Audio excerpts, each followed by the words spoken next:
Sorry అంటే routine story లాగా అంటే జబర్దస్త్ కామెడీ అనిపించలేదు. అంటున్నారు. అండ్ వైఫ్ అండ్ హస్బెండ్ గురించి గానీ, టీచర్ గురించి గానీ, ఫ్యామిలీ ఎంటర్టైన్మెంట్ రొటీన్ గా అనిపించలేదు. ఫ్యామిలీకి మంచి మెసేజ్ అని చెప్పొచ్చు అంటారా గొడవలు పడి?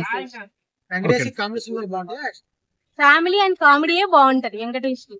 సో ఇది నాకు మంచిగా అనిపించింది. 100% సూపర్. స్టోరీ ఉందా మేడం లోపల? అంతా ఏదో ఫన్ స్టోరీ ఉందండి. స్టోరీ ఉందా? ఈ టాప్ బాగుంది, ఈ టాప్ ఫస్ట్ టాప్ బాగుంది, సెకండ్ టాప్ బాగుంది అలా కాకుండా మూవీ మొత్తం ఎంటర్టైన్మెంట్, ఫుల్ కామెడీ బాగుంది. పండగ సినిమా, పండగ సినిమా. ఓకే. అలాగని అంటే కామెడీ కూడా ఉన్నది. పిల్లలు చంటి పిల్లల్ని చూసుకొని పట్టుకెళ్ళొచ్చు. అసలు వాళ్ళు కూడా ఎంటర్టైన్ అవుతారు సినిమాలోని. కామెడీ ఉంది సినిమాలో మొత్తం బ్రహ్మాండంగా ఉన్నదండి. కామెడీ అసలు కామెడీయే సినిమా అంతా బాగున్నది. అసలు ఎన్నిసార్లు చూసినా 10 సార్లు చూడొచ్చు సినిమా. గుల్రాజ్ క్యారెక్టర్ ఎలా అనిపించింది? గుల్రాజ్ చిన్నబాబు క్యారెక్టర్ బ్రహ్మాండంగా చేసాడండి. అతను కూడా ఎంత బాగా చేశాడు. అసలు ముసొచ్చేస్తున్నాడు వాడే. సాంగ్స్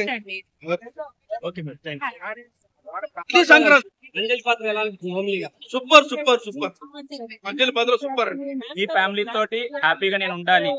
ఒక సంక్రాంతిని సెలబ్రేట్ చేసుకుంటే బయట ఎట్లా ఉంటుందో సినిమాలో కూడా ప్రతి ఆడియన్స్ కూడా సెలబ్రేట్ చేసుకున్నారు. చాలా బాగుంది. కామెడీ సెన్స్ గానీ, రైటింగ్ స్కిల్స్ గానీ చాలా బాగా రాశారు అనిల్ రావుడ్ గారు. అలాగే సాంగ్స్ వచ్చేసి చాలా హైలైట్స్. అలాగే దాంట్లో ఒక్క చిన్న డైలాగ్ ఉండదు, రేపటి కోసం రేపటి కోసం సినిమా మొత్తం అక్కడి నుంచి వేరే హైప్ వెళ్తుంది. ఇంటర్వెల్ దాకా ఒక ఎత్తు, తర్వాత మైండ్ బ్లోయింగ్. ఆ ఏదైతే ఇంటర్వెల్ ఫైట్ ఉంటుందో అక్కడ ఇచ్చే చిన్న చిన్న మెసేజ్ ప్రతి మ్యాన్ కి, ఒక బాయ్ కి చాలా బాగా కనెక్ట్ అవుతుంది. ఇద్దరు సినిమా నరేష్ గారి దగ్గర నుంచి స్టార్ట్ అవుతుంది. ఎండింగ్ వారికి నరేష్ గారి మీదనే నా సీఎం క్యాండిడేట్ అయినా సూపర్ సూపర్ దింపేసాడు. సాఫ్ట్ సీఎం కిరాక్ భయ. సంక్రాంతికి కొత్త అల్లుడు వచ్చిండు. ఇది మాత్రం పక్కా బ్లాక్ బాస్టర్. 500 కోట్లు పక్కా పాన్ ఇండియా మూవీ కాకుండా కానీ 2 తెలుగు రాష్ట్రాలలో 500 కోట్లు పక్కా. 175 డేస్ పక్కా. వెంకటేష్ గారి కెరియర్ లో బిగ్గెస్ట్ సినిమా సాఫ్ట్ సినిమా భయ. అందరు చూడాల్సిన సినిమా ఫ్యామిలీతో. ప్రతి ఒక్కరు వచ్చి ఆనందంగా ఫుల్ ఎంజాయ్మెంట్ చేశారు. స్టార్ట్ అయిన ఎండింగ్ వరకు అన్ని ఉన్నాయి సినిమాలో, తగ్గేదే లేదు. బీమ్స్ మ్యూజిక్ కూడా సూపర్ ఉంది, చాలా బాగుంది. సాంగ్స్ వచ్చేసి చాలా బాగుంది. ఆ మావయ్య గారి క్యారెక్టర్ గానీ, అత్తయ్య గారి క్యారెక్టర్ గానీ మంచి ఎంటర్టైన్మెంట్ చేశారు. విలన్ వచ్చేసి ఎంత కామెడీగా అయ్యిందంటే, అంటే నాకు ఒక్కటే బాగా నచ్చింది.